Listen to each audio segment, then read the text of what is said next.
I still remember the exact moment my phone buzzed this morning. The vibration slid across the glass of my desk, rattling against a half-empty coffee mug, dragging me out of the calm rhythm I had built for myself. I glanced down, the sunlight streaming in through my Manhattan apartment windows, catching the gold trim of the message notification. It was from my brother, of course. Dad's estate papers are finalized. We should meet. For a second, I just stared at the words. I had thought I was past all of this, the sharp edges of betrayal, the taste of bitterness that had followed me like a shadow. But it's funny how a single message can peel back years of healing, layer by layer, until you're standing raw again. I leaned back in my chair, smoothing the front of my silk blouse, trying to focus on the way the fabric felt cool against my skin. My office around me was quiet, the only sound the distant hum of traffic below and the faint hiss of the espresso machine in the kitchen. To anyone else, my life looked perfect, sleek, successful, composed. But beneath that calm, I carried a scar deeper than the one across my abdomen. I once gave away a piece of myself, literally, to save my father's life. A kidney, a surgery, weeks of pain and recovery. I had thought it would bind us closer, make me the daughter he could never forget. Instead, not long after, I discovered he had signed over everything, the family cabin in Vermont, the business he built, to my brother, Daniel. And now, years later, the papers were finalized. I closed my eyes, let the espresso burn down my throat, and whispered to myself, "So, it begins again." The hospital smelled like bleach and nerves. I remember gripping the thin blanket draped over me, my hands trembling so badly I had to tuck them under my thighs to keep from showing it. I was 24, scared, and yet fiercely determined. My father's kidneys were failing, and after weeks of testing, the doctors said I was the perfect match. I told myself this was what love looked like, sacrifice, even when it terrified you. As they rolled me into surgery, I tried to focus on his face, pale and worn from dialysis. "You're my girl, Emily," he whispered, squeezing my hand. That was enough. I let the anesthetic take me under, believing I was saving not just his body, but our bond. Recovery was harder than I imagined. The dull ache in my side turned into stabbing pain whenever I shifted. I pressed the call button more times than I'd like to admit. But every time the nurse reminded me, "You saved his life," I told myself it was worth it. Dad would be proud. Dad would see me. Weeks later, bandages still tender against my skin, I stopped by the family cabin in Vermont. It was where we'd spent every summer. Long days fishing off the dock, nights huddled by the fireplace while Dad told stories about building his first store. That cabin wasn't just wood and nails, it was legacy. Ours. But when I walked in, conversation hushed. Papers were spread across the kitchen table, Daniel's voice confident as he asked Dad about transferring ownership. I froze, every nerve in my body screaming. My father looked up, caught my eyes, and shifted uncomfortably. "Emily, it's complicated," he started. Complicated. That word felt like a blade. As if giving away my kidney wasn't simple enough, as if nearly dying on an operating table wasn't proof of love. My brother, always the golden boy, always the heir, was being handed the business and the cabin, the very heart of our family. I tried to speak, but my throat closed up. My palms were damp, nails digging crescent moons into my skin. All I managed was a shaky, "But, Dad, He wouldn't meet my eyes. "You'll understand one day," he said softly, like it was mercy. I didn't. I couldn't. My grandmother's silver pendant, the one I wore under my shirt, pressed against my skin, a reminder of her words. "Don't let anyone tell you your worth, Emmy. You decide that." That night, as the stars scattered across the lake, I packed my bags. My body was weaker than ever, but my spirit burned. If my own father couldn't see me, then I would make sure the world would. I left the cabin behind with only a whisper in my head. This is the last time I'll beg for love. Starting over felt like standing barefoot on broken glass. Every step hurt, but I had no choice but to keep moving. I rented a shoebox apartment in Queens, walls thin enough that I could hear the couple next door fighting about laundry. My scar still throbbed when I bent too fast, and most days I survived on instant ramen and coffee I brewed from a dented French press. At first, I picked up shifts at a diner. The uniform was stiff polyester, the kind that never quite lost the smell of grease. I balanced plates with shaking hands, sometimes clutching my side when the ache grew sharp. Customers barely looked at me, but every tip mattered. Every dollar was a step away from being the forgotten daughter. One night, after a grueling double shift, I sat at the counter counting coins for rent. That's when Mrs. Alvarez, the diner's night regular, a retired accountant with eyes sharper than her lipstick, leaned across the counter. "You're smart, Emily," she said, tapping the notebook where I had been scribbling business ideas between coffee refills. "Don't waste that on burnt hash browns. Take classes. Learn. Build something." Her words burrowed deep. Within weeks, I enrolled in community college courses, marketing, finance, anything I could afford. I worked mornings at the diner, studied afternoons, and stayed up past midnight drafting ideas under the flickering kitchen light. My body protested, my eyes stung, but a fire inside me pushed me forward. The first big break came in the form of an online boutique. I started small, handmade accessories sourced from local artisans, sold through a basic website I designed myself. Orders trickled in at first, then snowballed after one of my pieces got featured in a lifestyle blog. I remember squealing in my cramped kitchen, spilling coffee on my notes, the smell of burnt toast filling the air because I forgot about breakfast. Every win felt monumental. My first profit check, just $127, sat pinned to my fridge like a trophy. My first hire, a college friend who helped pack boxes, celebrated with me over dollar pizza slices. Slowly, my tiny side project grew into something real. By 27, I had investors knocking. By 29, I was running a full-fledged lifestyle brand with warehouses, staff, and revenue I never dreamed possible. I moved into a sleek apartment in Manhattan with floor-to-ceiling windows that glowed like a promise every night. And through it all, I told my family almost nothing. When Dad called, rarely, I spoke about being busy. When Daniel posted photos of fishing trips at the cabin, I clicked like but said nothing more. My social media showed coffee cups, city sunsets, and little else. Let them believe I was just scraping by. Let them believe I had disappeared into quiet obscurity. Because part of me wanted it that way. My success wasn't for their validation. It was for the girl who left the cabin broken, scar aching, heart shattered. For the woman who once begged for love she would never receive. Mrs. Alvarez's voice stayed with me through every sleepless night, every deal signed, every hard-won step. "Don't waste that brain of yours." I didn't. I turned it into an empire. And I swore one day when the time was right they would see. It happened on a Thursday, one of those crisp autumn days when Manhattan feels like it's humming with possibility. The leaves along Park Avenue were turning amber, and the city smelled faintly of roasted chestnuts from the corner carts. I was in my office, 40th floor, glass windows wrapping around the skyline, when the receptionist buzzed me. "Emily, there's a man here asking for you. Says he's your brother." For a moment, my pulse froze. Daniel. I hadn't seen him in years, not since the cabin.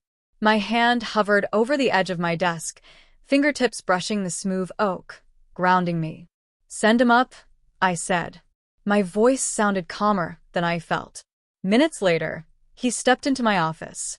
Same confident stride, same self-assured smirk. But this time, there was something else too, tiredness etched into the corners of his eyes. He looked around, blinking at the tall ceilings, the curated art on the walls, the lush velvet chairs. "Wow," he muttered, half under his breath. This is your place?" I stood, smoothing my blazer, watching the realization wash over him. "Yes." "Welcome to my company, Daniel." His brow furrowed. "Your company?" I gestured toward the name embossed on the glass wall. Whitmore and Company. Lifestyle brands. My name. My creation. His lips parted, but no words came. For once, my brother, always quick with a joke, always quick to dismiss, was speechless. I let the silence linger. The soft hum of the city filled the space between us. Finally, I crossed to the window. The city sprawled beneath us like a painting. You came here because of Dad's estate, didn't you? I asked.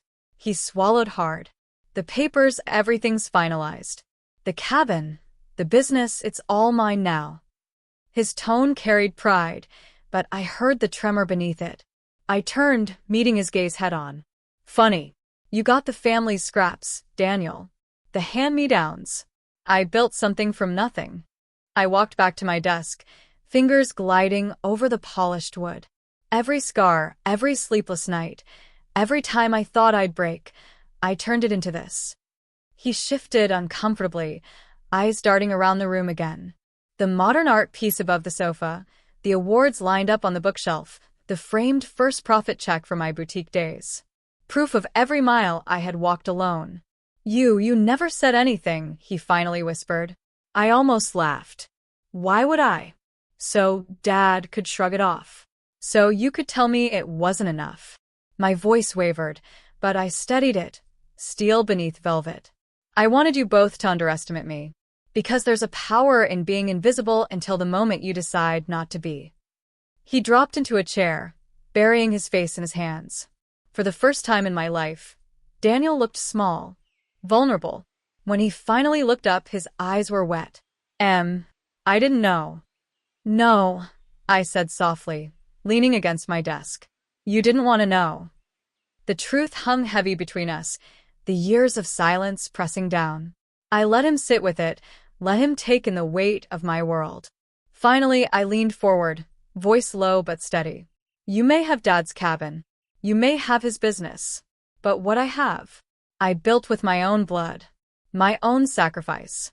And no one can take that from me. His jaw worked, but no words came. I let the moment stretch, then straightened my blazer with deliberate calm. So, Daniel, the question isn't what Dad left you. The question is, what are you going to do now that you finally see who I am? Daniel sat there, staring at the floor like a schoolboy caught cheating. For a long time, I didn't speak. I wanted him to sit with it.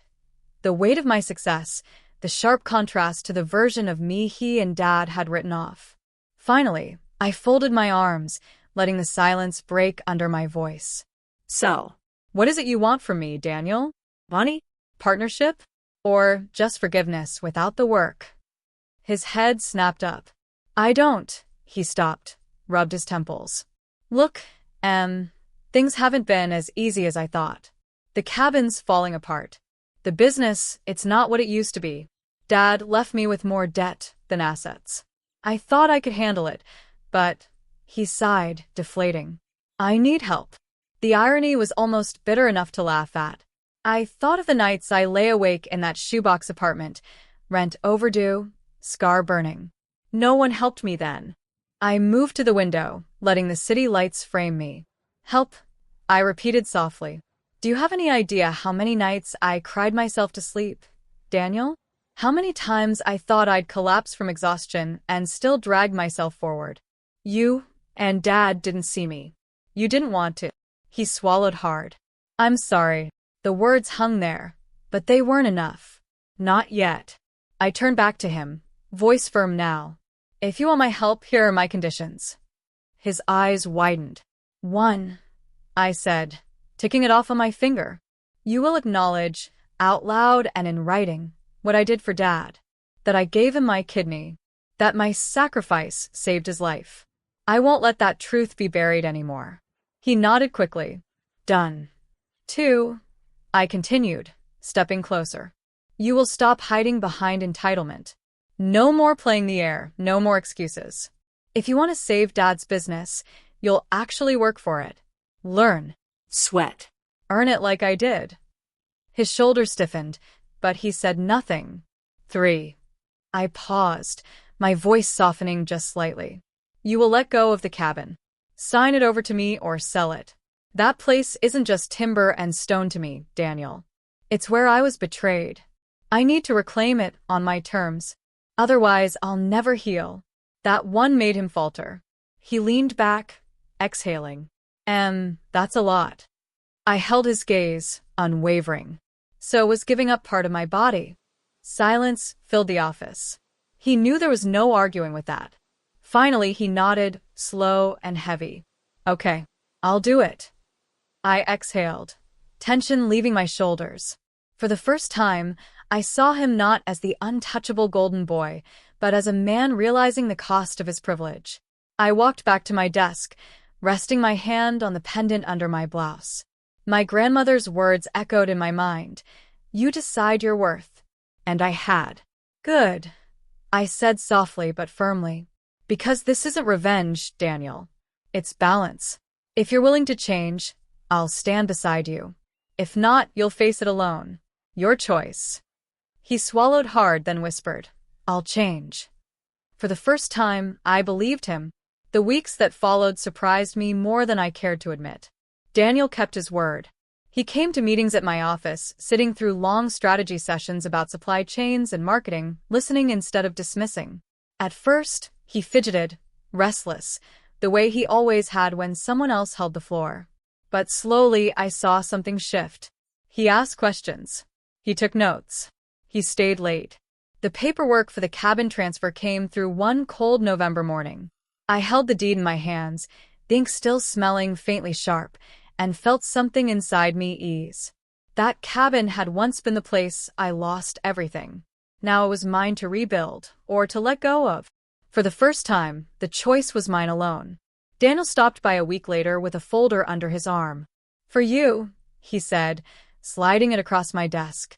Inside was a letter he'd drafted, public, official, acknowledging my kidney donation and my sacrifice. For years, it had been the unspoken truth no one in my family wanted to highlight. Now it was written in his words, black and white. Recognition, at last.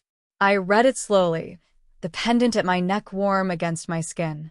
My grandmother's voice echoed, You decide your worth. That night, I sat in my apartment, floor-to-ceiling windows glowing with the city's heartbeat. I thought of the girl I had been in that hospital bed, terrified but brave.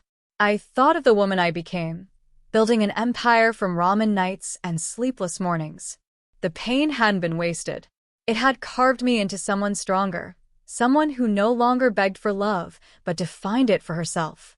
I closed my eyes, breathed deep, and felt a quiet peace settle in. The final thought rose like a whisper, smooth and certain, the kind of truth you could end a story with. I gave my father life, but in losing his approval, I found my own. And that finally is enough.